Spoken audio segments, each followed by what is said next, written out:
Your people, what's up? It's about that time in the week when we have to look at, some of the best openings in chess. And, of course, we're drawn to the Göring Gambit. And I'm going to show you a selection of games. And I'm going to show you how to beat the Göring Gambit as well. So, hold your horses. I've got a few lined up.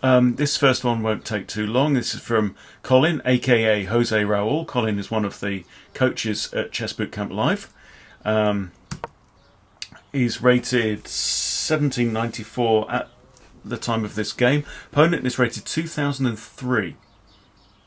So if you want to screw over 2000s, here's one way you could do it. Okay, e4, e5, knight f3, knight c6, d4, the Scotch, accepted. The Göring Gambit, accepted. Bishop c4. Okay, declines with, now we have like a 3 knights position. There are a couple of ways that you can approach this. Queen b3 with this battery down to f7 is one way. Generally what we say is, the general rule is to push the pawn in the middle. Now this isn't the most accurate way to go, but it is a bit gung-ho. Opponent now grabs... What? Okay, now he's 3 pawns up, but he's about not to be 3 pawns up. Or is he thinking that if we take, he'll be able to pin the knight? Is that his idea? Anyway, Colin takes. But if you pin the knight, you're still going to fall to this, aren't you? King moves. Let's see what happens. Okay, Queen e7. Right, this is Black's idea. Pinning the knight. And Colin just calmly castles. Giving back the piece. But he's not giving back the piece, is he, of course? Oh, you muppet! Oh, Jesus wept. Okay. Okay, now the knight's pinned itself against the king and the queen. Now that defends the queen, but... Explain. Rook takes e4. Exactly. 2 minutes 19 he spent on that. Colin spent 57 seconds. That's what I'm talking about. That's what you can do to mofos. You can peel back wigs and split caps and all kinds of things out there in the world. 11 moves. Are you not entertained? Right. Okay, now this one was submitted by Travis. Now Travis is like 1500 rapid, okay? And let's view it together. I don't know if I've been through this one. Okay, so got e4, e4, knight f3, knight c6, the Scotch, accepted, okay? This is the best move for Black. So Black is going to take this pawn most of the time. Right, and this is what I like about the Göring Gambit, is that your opponent thinks, oh, I'm playing a Scotch, right? And then they go, oh, I'm not in Scotland anymore. I am in Scotland, by the way. Colin's not in Scotland. Anyway, so, and then you hit them with the Göring, right? Which is like the Danish with the addition of these 2 knights out there. Anyway, so, guest takes again. Now, okay, we have bishop to c4. And again, so we've got, again, double takes. So we can, now castles is probably solid here. The computer says knight takes c3, but we don't do that. We don't do that. We want to give them another chance to capture here, right? In which case we recapture with a bishop. And we've got an evil bishop there on the long diagonal. So what does Trav do here? He pushes the pawn as well. Technically it's a mistake. So this one's imported into an analysis board. Okay, now Black takes, which is not clever, because, now we've got the evil bishops of doom slicing through the diagonals of death. Knight to h5. That's a peculiar move. You don't often see that. You see knight to here sometimes, putting more pressure on this pawn. Knight h5 is a queer move. Okay. Castles, very sensible from your man. And now here, and, okay, this is a landmine square in the Göring Gambit. As you will know if you buy my course, link in the description, $29. Very, very cheap. 2.5 hours of video. It's not too much to consume. It's not hundreds and hundreds of lines. It's 100 odd lines, right? But more importantly, the Göring's really easy to remember. Anyway, so one of the things to remember is landmine squares. There's a few of them. This is one for a knight, for example, okay? Bishop there is a landmine square. Anyway, you'll see what to do with this. So here, what's wrong with this move? Well, it's within range of d5.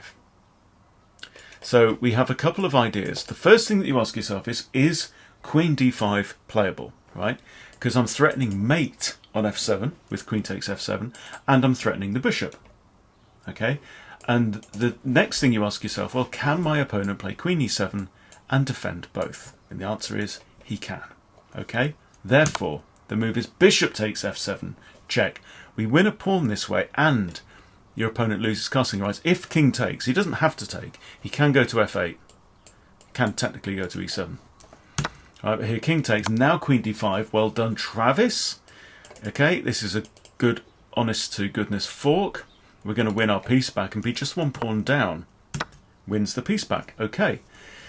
So, we're castled. Snug as a bug in a rug. There. Right? Yeah, we've got a queen out on the board. But look at opponent, right? It's got no f-pawn, no e-pawn. He's got two knights, one of which is very awkwardly placed, it has to be said. Right? He's lost castling rights because the king's moved. So it's gonna suck to be him right now. Do we want to trade queens? I shouldn't think so.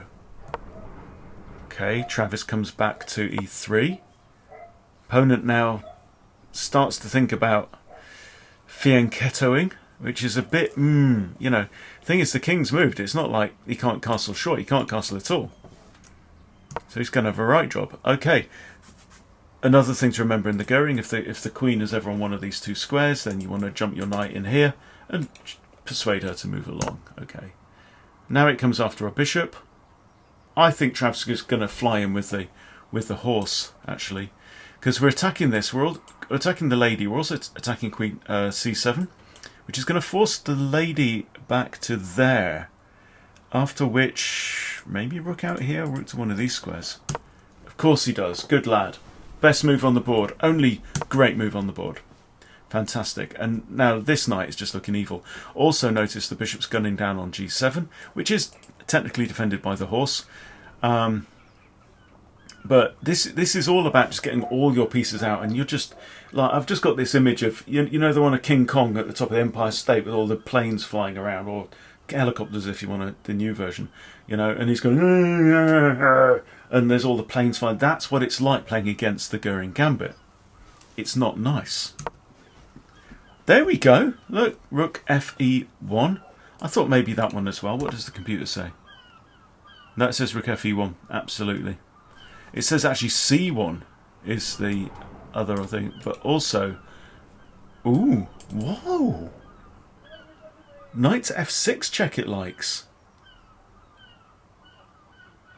Oh, that's pretty good though. I mean, if knight hit, wow, if takes, you can take with, well, anyway, that's embarrassment of riches. What the fuck is that? Knight to f6 is a mistake. I think it is a mistake. Check. With a disco. And now we're threatening this. We've still got this threat, so the queen's tied down to the defence of c7. This is not pretty. This is not going to end well. What are we going to do? What are we going to do? Are we going to take again with check? And oh, it's untouchable. Bishop's got it. Come on, it's got to be. Absolutely. Forced mate in 5 now, according to the machine. Yeah, it's got to be this, has it? Or no. What is it? What's the finish? Come on. Queen b3 lining up a... But there, knight takes, we take the knight. What is it? G takes h8 equals queen. Oh my god, it's still defended by the bishop! Okay, king f7's the only move. He plays it and then resigns. Oh my lord. Because queen g7 is going to be mate. Hey? Get in. Right, now, you may be thinking, well, that's alright if you're like 1900 rated or 1500 rated. I'm like in the beginner level. Well, so's Buzzman72. Rated 583 rapid, as we speak, at the time of recording. Okay? So, shall we see what a 583 can do with the Göring Gambit? Again, this is on an analysis board, so you're going to get annotations. Okay, the Scotch game, accepted. Pawn to c3, accepted. And they'll accept most of the time. It doesn't matter what level you're on. If you're at 2000, they'll accept most of the time. Bishop c4, lush. Now, in the course, generally after f6 or h6, we say, look, he's just wasted a move, so you might as well just castle. It's not so much about getting a king save; it's getting your rook one step closer to e1. Okay, but he goes for the immediate attack, which I love. That's great. And now we're just simply threatening not just to win the pawn, by the way, but after the king moves, we win the knight as well, because it's defended only by a rook, and we've got 2 attackers, isn't it? Yeah, you can do that on one hand. Okay, queen. When the queen goes to e7, we always castle. Ignore the fish. Fish don't know shit about the Göring. Again, it's like we're just leaving it there. You know, like when you play the Göring gambit, like this anglerfish, right, with its little light bobbing about in front of its evil teeth, right? There's a thumbnail right there. Remember that, right? And anytime they take, you're like, thank you very much. Oh, it says queen takes is better, but hey, what does it know? Knight to f6. It's +2 already for white, okay? Even though we're down 2 pawns. Okay, knight f6 here. What are we going to do? I'm not sure about this. I think it's e5. I think e5 here. And that's a blunder. Allows the opponent to eventually win a bishop, but it's a very kind of logical. Ooh, computer says bishop a3. This is quite a rare move, but it's not totally uncommon in the Göring gambit. We do mention it in the course. It can be lovely. But okay. And what should opponent have done? Okay, so the opponent should have played knight h5. That's very, very common.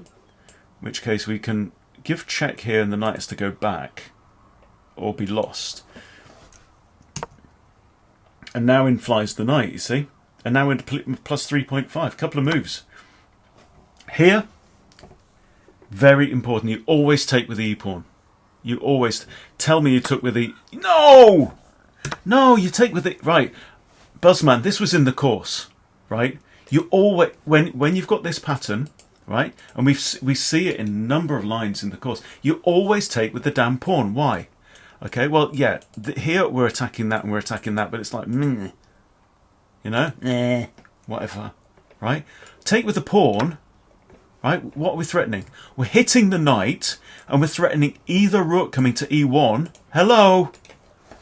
Do it properly next time. Okay, I'll let you off. Right, bishop takes. Knight to here. Just swap skis, yeah? Swap skis and push the pawn up. Okay. That's a blunder. So c6 is good now. What should we have played here? Knight takes e5. Yeah, should have just swapped off. And we're still winning. But blunder. Apparently black's better here. Now queen takes. That's fine. Okay. And now we've got queen and bishop still looking down at f7. Black is still undeveloped. And we're winning again. Okay. And look again at this bishop. Lovely bishop. Pins that pawn, but also ties this bishop down to the defense of that pawn. It ain't pretty. And that's another mistake. What do we do here? Could you even allow the pawn to take there? And take... No, he's got bishop blocks, hasn't he? What do we do? We'll probably just drop back to b3. I'm trying to see why it's a... Oh, computer saying e5.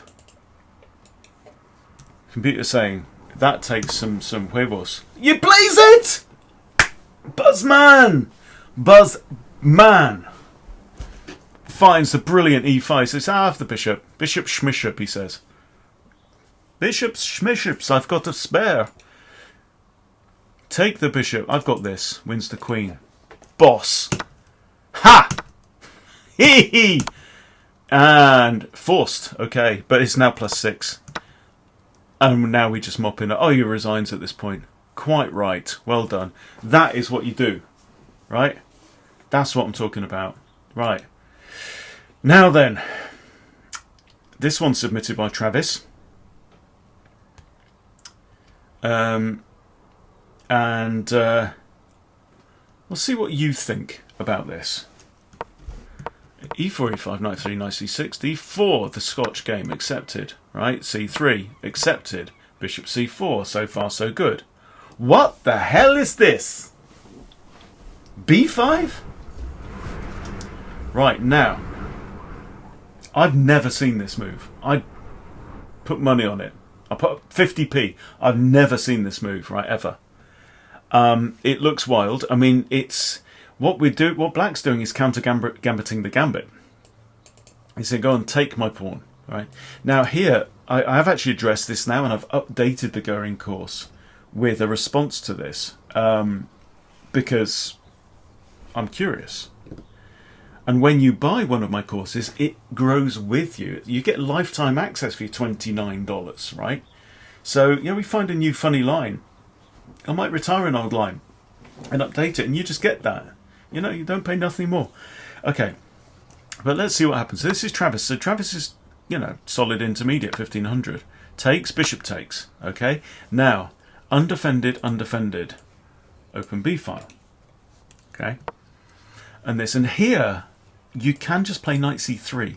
Looks a bit funky because they're like attacking this, but then you can trade off. It's okay, right? Travis takes the knight, which is what most people do in this situation, and loses this bishop, right? Now, bishop comes back to here, and it all goes Pete Tong. Okay, bishop there with check. Blocks, pairing the knights. White's thinking, I can get away with this, this is fine. Bishop to a6 now. What's that doing? Well, it's covering f1, so we can't castle out of trouble. And now it's white playing King Kong, right? Because, well, rook b1, wanting to trade rooks, and the best move, queen f6. Okay, yeah, it's kind of defending this rook, okay? So if we take queen takes, our hero plays pawn to e5, right? Blocking the queen's defense of that. This is all rational, sensible, human moves played by the guy with the white pieces. And guess what happens next? Rook takes knight. An exchange sacrifice, okay? Now we're not going to take with the queen. What are you going to take with the knight? No, give up the queen. Just give up the take the queen, right? So, and then that is checkmate. Double check and mate. Now I call bullshit against that one. Have I done the analysis on this one? Let's have a quick look. 95.1 accuracy and 2500. Okay. So anyway, that one stinks to high heaven. Here's another one. Right, here's another way to beat the Göring. This is a 5-minute blitz game that I played earlier on today against somebody. No, it wasn't today. It was a couple of days ago against Cham Chung 41, right? Who is now no longer with us. I don't mean he's died. I mean his account's been closed by chess.com. Right, very odd. F5. F5! You Krugering my Göring? Seriously, bitch? No. E5 is the right move, by the way. He's saying, right, I'm going to leave you with a stupid looking pawn. I mean, what kind of fool puts his pawns on F5 against the Göring gambit of all things? Please. Okay. So, what's he threatening? Knight takes, we take knight, queen takes. We can always block with the queen, always block with the bishop. Okay. I play this move. Apparently it's a mistake. He takes, I recapture with the knight. Okay, I'm idea of coming in to d5 with the knight, again attacking the queen, again attacking c7. Okay, now I'm absolutely winning after this. I find a good move, not the best one. Best move was knight to d5 attacking the queen, as discussed. Right, I did not find it. The queen, of course, here's the thing, can't really move away, because then we're going to capture this pawn with a disco, and you can't be having that. Pawn's then looking at e7, so knight comes in here. What's the queen going to do? Queen goes there. Oh no, family fork. You see. Anyway, I play this, right, hitting the queen again. Queen was out the way. I move my queen, now pinning the knight. Best move there was ED. ED check. So look, I did not play this game well, I'll tell you. Blocks. Develop my final piece, now looking at the queen. This is apparently a blunder. Right, I take the bishop, which is not the best move. Wow, that's interesting, because generally we have this rule. You take that bishop and then you capture here. In this instance, it was not the best. Hang on. Oh, it's half a pawn different, forget it. Then I take this pawn, okay? And I'm winning, it's +5, right? Bishop takes bishop, knight takes bishop. Still winning. Queen takes, and now this is where it all goes wrong. Okay, now, I don't know if my opponent switched on the his mother's little helper at this point, but it's entertaining nonetheless. Okay, what I should have done is play King F1 here. Now, King F1 is often, again, in the Göring, not very accurate, because you actually want centralised king. You want to bring your rook here very quick. This would have been safer. I played my king to here. White is still better. Queen fork, all right, on the king and the knight. I move out the way. Does he grab the knight? No, he doesn't. He grabs a pawn. I come back in there. And can you find the last move of the game? It's the incredible knight to e5 mate. Anyway, either my opponent played a super recovery there, or, you know, he had a little bit of help, but we'll never know because he's no longer on chess.com. Anyway, and then finally I'm going to show you this one. So this is not the Göring Gambit, but this is the Bird Gambit, and you get that as a bonus when you get the Göring course, because this is not against the Scotch, right? So if they'd played knight c6, we would play d4, okay, and we'd go into the Scotch. However, this is the Philidor's, right? Philidor's defence here. We play d4 the same, so this is now known as the Bird Gambit, but he doesn't accept it. Right, so here, if they take, right, then we push that, and that is the Bird Gambit. But he doesn't do that. He pins my knight. So I put the question to the bishop, because I'm like, you want to give up your bishop this early in the game? That's fine. I'll retake with my queen. I'll be looking down at f7, and I know this diagonal is free. Okay? Trade skis. Computer says you should have took with the pawn. I'm like, shut up, computer. You don't know nothing, isn't it? Right, bishop c4. Okay, just threatening mate. Knight comes out. Now c3. It actually says I should have swung my queen over and gone for the battery, but hey, hey. Okay. Kind of ugly move. Trying to hang on to his central pawn. Computer says you should have done that, but whatever, right? And now Eddie the e-pawn goes barging in. Very often we will delay castling in these openings because, quite honestly, black is so busy just dealing with all of these buzzing things flying around him. He hasn't really got time to launch an attack of his own. He takes, best move. I take a free pawn here. Says I should have done something else.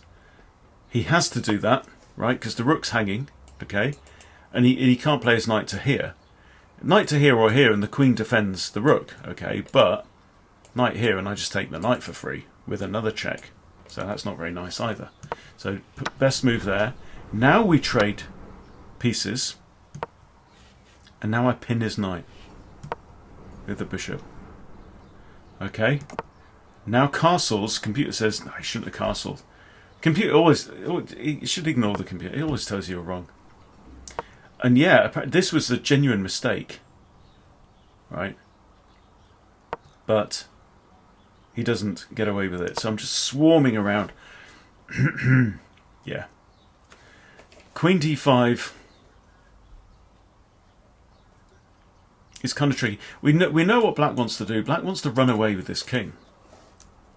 Queen d5 doesn't really stop that either, but apparently still black is better. He attacks me. Come there. Grab a pawn. Now he runs away, okay? But it's -1 here. It's the computer saying black's doing better. And it hates everything I'm doing. And he takes there. Oh my goodness me. Oh my goodness me. What is this? Right? And he grabs there. But now it's white that's just winning. With the beautiful rook takes f7. Right? He's missed the bishop. Rook takes f7. King goes out the way. Rook takes d7, wins the queen. And he can resign as well there. So, okay, it wasn't the bird gambit. It was just a fun bit of fun. Do you know what I mean? But yeah, there you go. A bit of a whistle-stop tour of some Göring stuff. A bit of cheating going on as well. Always nice to see. But the good thing about cheating is that we can learn from the cheats, right? So, Travis sent me that game.